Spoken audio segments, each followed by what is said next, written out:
Hey everyone, I'm Clay Moffatt, and this is Talk About Scary. I know what you're thinking, it's the finale. Except it's not. It's the penultimate episode. Now last week, Adam did mention that we only had one episode left. However, he was wrong. Actually, he didn't know I had this surprise waiting for everybody, so it's not his fault. What are we going to talk about today? We're going to talk about the past. Past. It's not back there though, that is actually just a backdrop. What I mean when I say we're going to talk about the past is we're actually not going to talk about anything. We are going to show you past unreleased episodes. Now these are all episodes that were just audio, so you don't get to look at our pretty faces, but you get to hear some pretty interesting things. Now for various reasons, these were never released.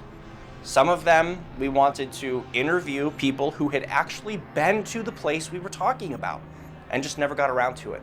Some of them maybe had some quality issues, or we didn't feel strongly about our performances.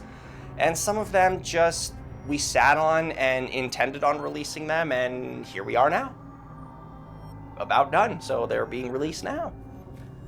But next week is the finale extravaganza.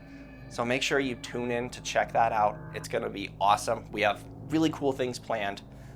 But make sure you like and subscribe to the channel and the video. Check out all of the other episodes. We have a ton of them. We also have shorts, features, cooking videos and tutorials, video games, gameplay. We might have some socks. I don't know. Is there socks? No, there's no socks. Maybe we'll make some sock-related content in the future.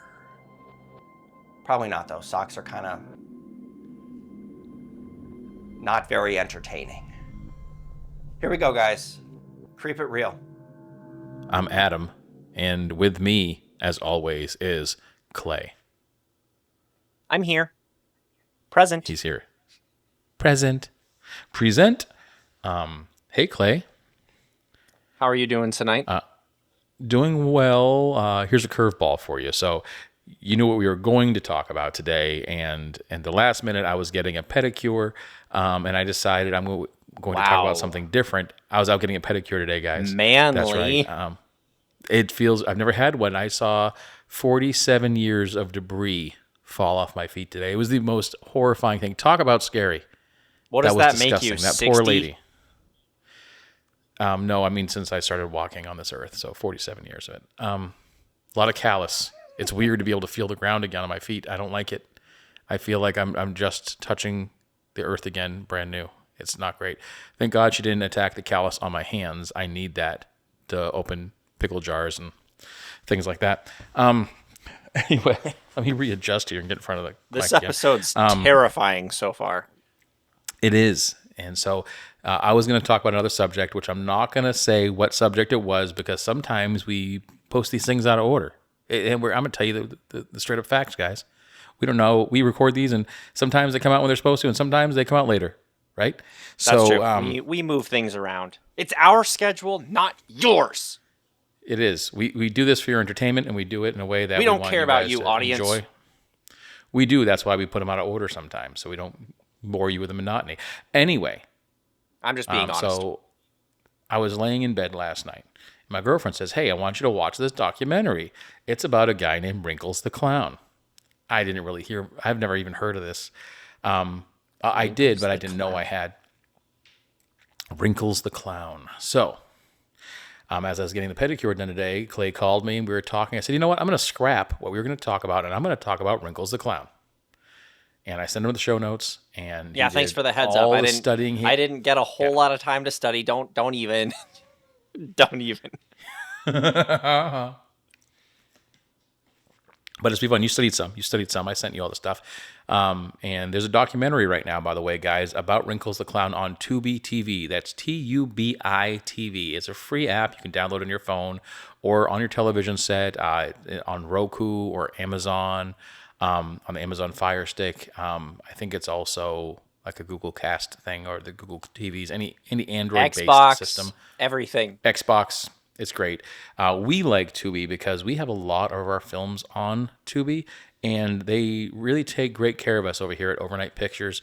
You can actually look up, Clay Moffatt, or Adam Berardi, and you'll see all of our films on Tubi that they've taken. And, they take good care of us. They pay the bills. They help us present things on this podcast to you because of the money we make off Tubi. So if you want to watch this documentary, our 2 Talk About Scary documentaries on there as well. A Haunting at the Monte Vista and Spirits of the Superstition Mountains. Yeah, so go see those guys. If you haven't seen them yet, they're fun. If you love us, we'd love you to go see them. Or ignore that and watch this Wrinkles thing. Yeah, this Wrinkles, not Sprinkles. But they treat us well, so that's our plug for Tubi TV and our stuff that we nonchalantly slid into, like a gentleman, this episode. Ow, chicka, wow, wow. I actually have a sound for that. Can I touch the sound for that real quick? Is this the new thing that's just going to happen like every single episode? Let me do it. I'm going to do it. Okay. I'm doing it. Just let it happen. Just let it happen. That just happened. Okay. Now that just happened. I hate this podcast now. I'm looking for a full-time replacement. If anyone wants to take over for me. Oh. Anyway, No.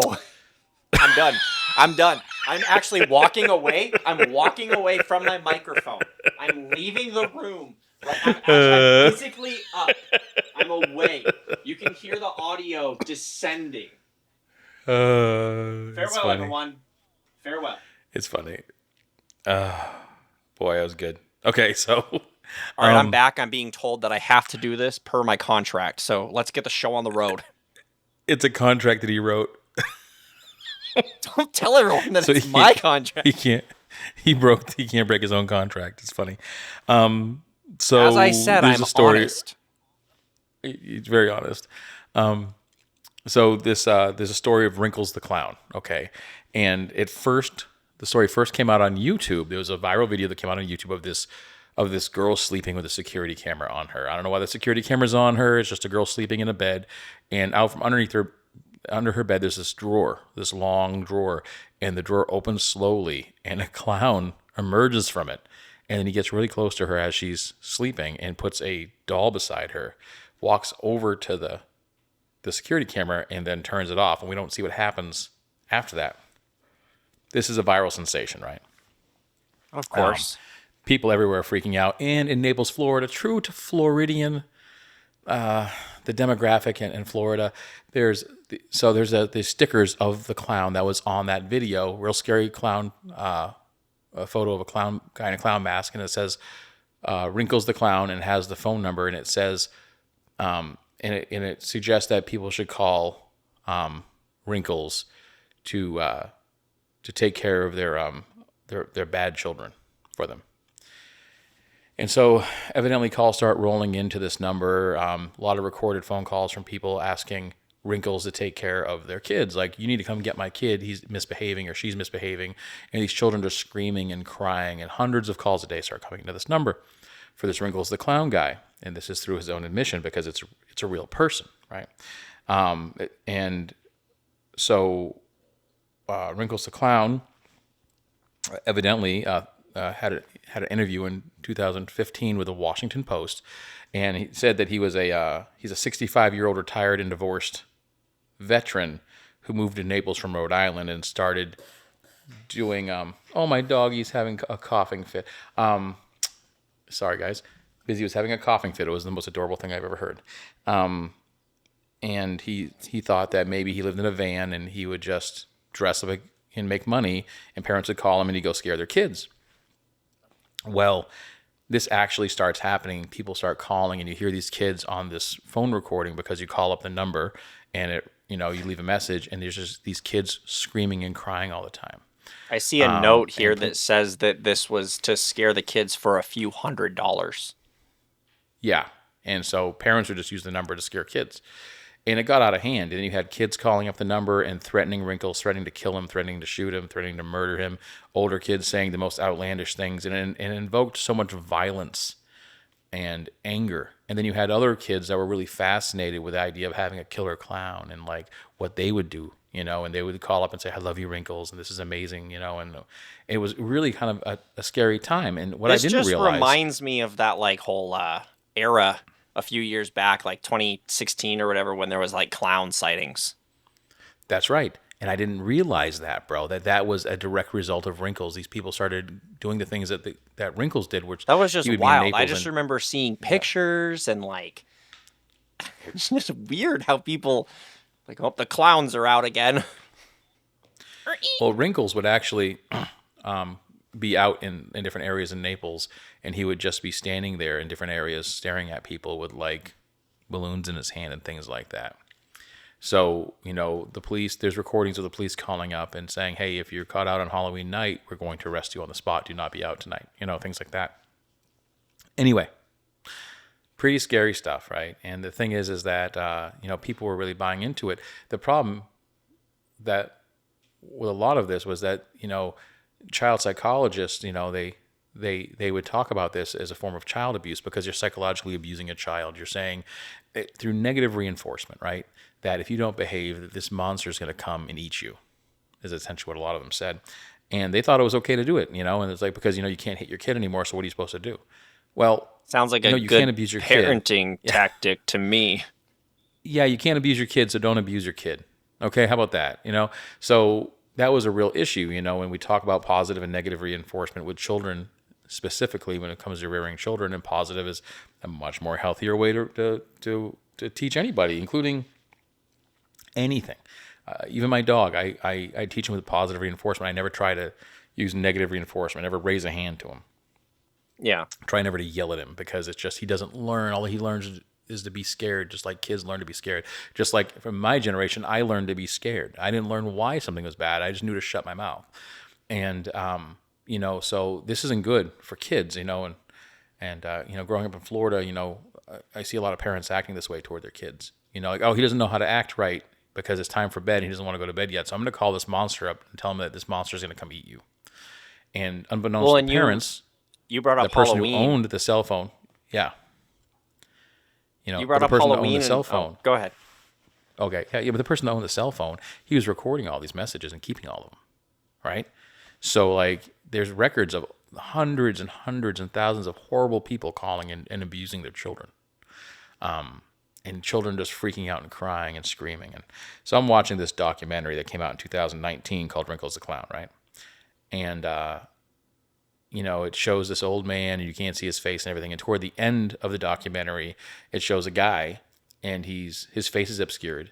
And he's like, I'm the real Wrinkles the Clown. And, you know, and his voice is all obscured. I'm a performance artist. And, you know, this just went a little bit too far, and I just wanted to see the effects of these things.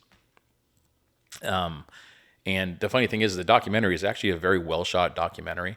It looks like a independent filmmaker made it, you know, something Clay and I would do, right? It's very well done. It cinematically looks great. The sound is good, but it hits the mark on a few different things, and it was very kind of suspicious when I was watching it. Which is it was odd watching it. I'm like, there's something suspicious about this. And then the guy at the end talking about Wrinkles the Clown and everything like that. And the reason why I thought it was suspicious is because there's a filmmaker down there named Kerry Longchamps, and he started a Kickstarter campaign in 2016 to raise money for a documentary about Wrinkles, right? And the Kickstarter, if people don't know what Kickstarter is, it was really popular in 2016, 2015. It was a way to crowdfund projects, right? Like Indiegogo, Kickstarter. What is there another one? GoFundMe? Is that right? Yeah. People use GoFundMe now, though, just for like when you die. Wow. Yeah, it's like a way to raising beg for money for funerals, and it's more for like personal gain rather than passion projects and stuff like that. Like, I need a kidney. Help me raise money. You know, we tried it. We raised all of I think $12 one time. It was really quite effective. It's a great way to beg for money with your hands up in public. It's embarrassing, to be honest. Yeah, it's not great. But you know, he was unsuccessful, right? He he got $3,853. He needed $45,000. He said to make this documentary. By the way, this documentary did not cost $45,000. I don't care who you are. I know better. Anyway, so this kept happening for a while, and he kept trying to raise money. Well, here's the funny thing. Okay, in 2019, that Magnet Releasing, a small releasing company, that they buy films or they get films and they have a profit share, picked up this documentary, and so it had already been made. And the funny thing is that the person who originally made the Wrinkles the Clown video, or the security camera video, the footage we're talking about, go figure, it was proven that it was actually shot in the exact same home as this filmmaker, Kerry Longchamp's. So he created this whole thing, right, to create a public need so he can make a documentary, so he can make money. I think it's a very ingenious idea. And the scary part is that the way that we, the people, reacted to it. See, Kerry didn't do anything wrong per se. He made a piece of fan fiction, and then he made a phone number that was like through telephony, like Google telephone. It wasn't even a real number. He just recorded everything on his computer, and he made this persona, and that's all he did, right? And then we just ran with it. Yeah. We've talked about this before, right, Clay? A lot of episodes recently have been similar, where it's just an idea is a powerful thing. It is. The whole clown craze of like 2016, 2017, even by my neighborhood in Fountain Hills Park, you had a bunch of people dressed up like clowns with baseball bats and different pieces of equipment chasing children and adults, scaring them. Well, in a Lovers few sitting out watching the Halloweens, like clown costumes they tried to like ban them in a lot of areas, and some people went trick-or-treating armed just in case, because you never know who was a real scary clown and who was just in a costume. And that year, talking about the clown purge craze, on October 12th, the Russian embassy in London actually issued a warning for British citizens because of the clown scare. Like, this got so big that, in essence, the government had to issue a warning. Oh, man. I'm going to open this delicious polar seltzer. I like the seltzers now. I don't know if you do. I put a fridge in my bedroom now because my kids live with me. My kids live with me, too. Yeah, my kids are all grown-ass adults, though, Clay. They're all back. Mine think they are. Nice. Some of them, anyway. So now I have a refrigerator in my room. Anyway, here goes. Nice. Ooh. Oh, that's a nice bubbly sound. I'm going to put the bubbles next to the mic so that kids at home can hear. That was good. No, but for real, Lincoln's favorite thing to say is shut up. Like an adult. He doesn't say it like a 2-year-old. Or he's 3 now. Excuse me. He doesn't say it like a 3-year-old. He says it like an adult. He goes, shut up. Yeah, you're Lincoln and my Aria, my granddaughter Aria. Hello, Aria Rose. When you're old enough to listen to this, podcasts will be outdated and we'll be all listening to things on a chip in our brains. But they're the same age, right? Give or take. Yeah, they could just stand there and tell each other to shut up. Aria's past it now, though. She doesn't say shut up anymore. Well, I'm hoping that Lincoln moves past it, as ASAP, as the kids say. Aria now tells me that I'm a bitch. Whoa. So yeah, that's something that no one taught her. Enjoy that. That's going to happen for you. Even in your G-rated house, it's going to happen again. None of my kids have done that. So I don't know if they're just in good classes where they don't hear things like that. Perhaps. But none of my kids have used that kind of language. Well, she doesn't use the real bad stuff. And I mean, she is using it in context. Knock on wood. Yeah, knock on wood. There you go. She's using it in context, and she's not incorrect. I am a bitch. So, wow. Be that as it may, she's not lying. So I can't really get angry at her for not lying. And we're If more you're of a just liberal tuning household in, here. we'd like to welcome you once again to talk about parenting. Talk about parenting. The show where we do just that. Talk about parenting. Actually, That's today right. we're talking about the Paris Catacombs. Ooh, Paris Catacombs. We do have an interesting subject, making its way towards the episode. Airwaves. Oh yeah. Yeah, so it's So something I don't want to fun. waste too much time talking about, toddlers telling people to shut up.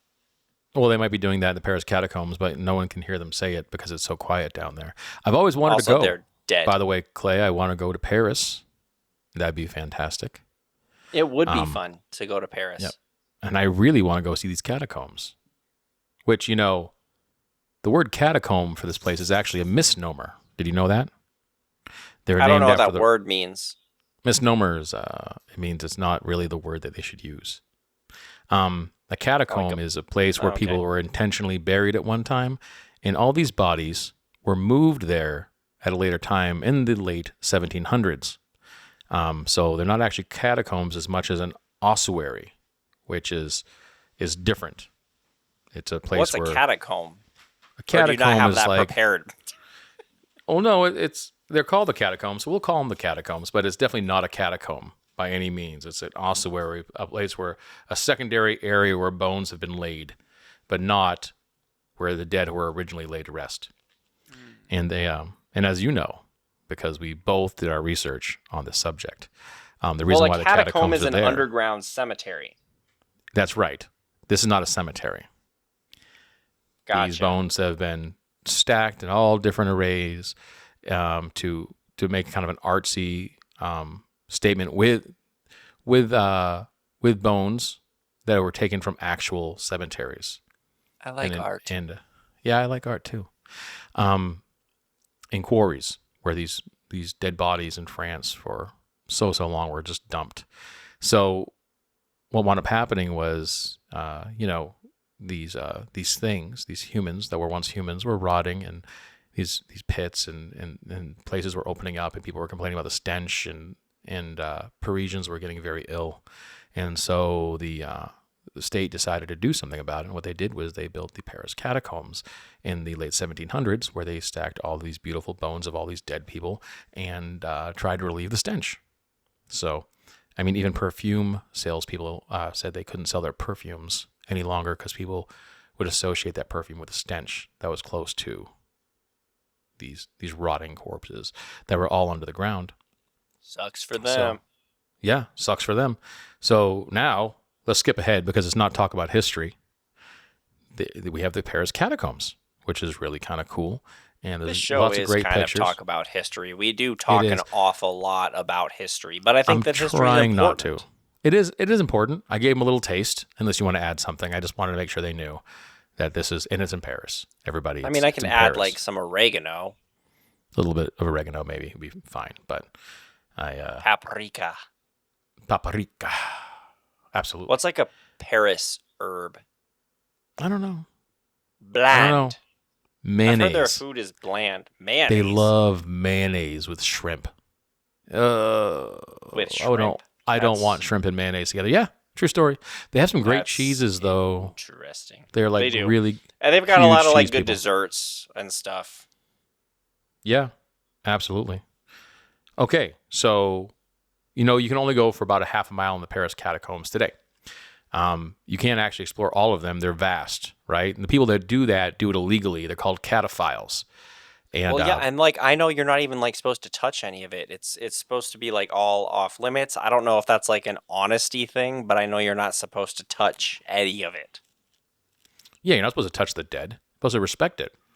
Well, yeah, but you can go down. And there's but I'm just saying that Yeah. I feel like there's a lot of people out there that are like, "Ooh, cool skull." Yeah, I would want to touch it, to be honest with you. But I've always wanted to go. I've studied about it a lot, and I guess there's a winding staircase you go down to these catacombs, and before you enter in the grand hallway, there's a sign in French, obviously, that says "Stop!" Oui, oui. Exclamation point, and it says, "This is the Empire of Death."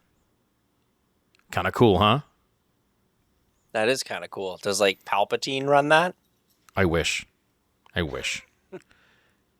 And they say as you advance to the catacombs, it gets quieter and quieter, and it's very humid underground, and your voice becomes more and more muffled, which is kind of terrifying. Even though it's very well lit, I think that's kind of neat because it's small, it gets smaller and smaller. So if you're claustrophobic, that's just terrifying by itself. You're next to all these bones and sculptures that were made out of human bones and skulls, like stacked, right? I think that's kind of nuts. And I don't know, as Busy would say, it sounds kind of rough. Rough. My dog. Everybody who just started listening to this one episode, my dog's name is Busy, and he likes to bark, and that's why I said rough. Well, I know that the Paris government understands what they have because they've utilized these catacombs in several different ways. Obviously, tourism, people check it out. It's cool. It's unique, that sort of thing. But they've also, film companies have been allowed to film there. There was a film shot called As Above, So Below. It was released in 2014. And it was actually the first production that secured permission from the government to film in the catacombs. They actually shot there. It wasn't like a set or, staged in a fake way or something like that. They shot there and they were given permission. Yeah. I thought that was really interesting too, that they got permission to do it. I really thought by watching that they shot it all on a set. I feel like it's a low budget film, like something like that. It feels like not necessarily like a Paranormal Activity, but kind of on like par with a Paranormal Activity, where it's like low budget. Yeah, absolutely, like a Silver Woods, for instance, or like a Last House on the Street. I felt like they maybe had a little bit more money than Silver Woods. Yeah, maybe a Last House on the Street. But still, definitely. But it felt like a set when I watched it. Like, absolutely felt like a set. Like maybe when you're watching that movie, what was it called? Pocket Man and Cargo Boy 2 when they're in the jungle. Like, it felt like they're in the jungle, but you knew it was a set, right? I mean, I think they probably shot on a set. Gotta push our stuff. Yeah, I'm trying to push everything I can here. But it felt like it was shot on a set. Anyway, that's what I'm trying to get across here. Yeah, but it's interesting that they were actually given permission. And I think it's almost more interesting that the government was like, yeah, okay. Yeah, because these are real bones. I mean, you see pictures. I'm looking at one right now. Just one of the walls made of bones, and I'm sure most of you listening have seen pictures. If not, pause. I'll give you a second to pause. Go ahead and pause this podcast. Are we still sending people to our Instagram to look at pictures that we could post, or we don't do that anymore? Absolutely. I don't know. Talk about Scary Instagram, but pause this podcast. Why aren't you pausing it? Did you pause it? They would have paused it. They've been back already. PAWS. Busy pause. Busy pause. And Bella. Bella's over here, by the way. That's my dog. Hey, Bella. She's kind of bitey, everybody. She's quite bitey. She's pretty old. She's actually settled down quite a bit as of late. I know we haven't gotten together as much lately as we would like to have. But Bella hates my ass. Yeah. She's a grandma dog. But anyway, I'm looking at a picture. And you see the wall, and it's crazy. It's crazy. Yeah, it's nuts. It's nuts. Well, so we know it's pretty scary to look at. But let's talk about and they're all real. That's the thing. Like you think that it almost looks like it's not real. Like, these are fake bones, the way they're piled up and stacked and stuff like that. But they are 101% real, like that Dalmatian movie. Yep, and you can only see, again, like maybe a half mile of it. The rest of it's closed off. It's dangerous. They won't let you in there. You can collapse. People have gotten lost in there. Actually, there's a famous story about a certain guy. His name was Philibert Aspart. I think is how you... I can't say Did you French just words. say Ace Fart? Aspart. I can't say his name. It's getting worse. Philip A. Let's just call him Philip A. Thank you. He actually wandered into the depths of the catacombs way back in 1793. He never found his way out. Did they like find his body or anything?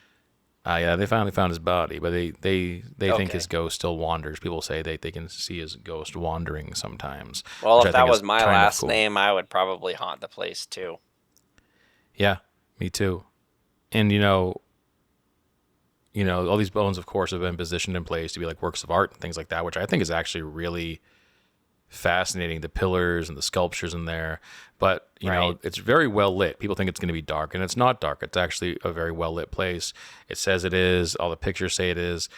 And the thing is that there's places that aren't well lit, and if you don't follow the trail, the well marked trail, you can get lost in there, man, and not come out. And it's kind of hard to breathe because it's very humid and it's underground. Gotta stay on that yellow brick road. You really got to. You got to do it, man, because people do get lost in there, and there's no cell phone service down there, so you're not calling your way out. No. So No. So be careful for that. If you like to die with dead people, that's exactly what you're gonna do. In cataphiles, there are people all over Paris that don't talk about it because it's illegal, but they find ways into the catacombs and find different areas, and these things have been hosts to everything from giant like macabre orgies to like ritualistic sacrifice in certain areas. And Right? there was Well, I actually just one read- by okay, go ahead. Sorry. No, you go.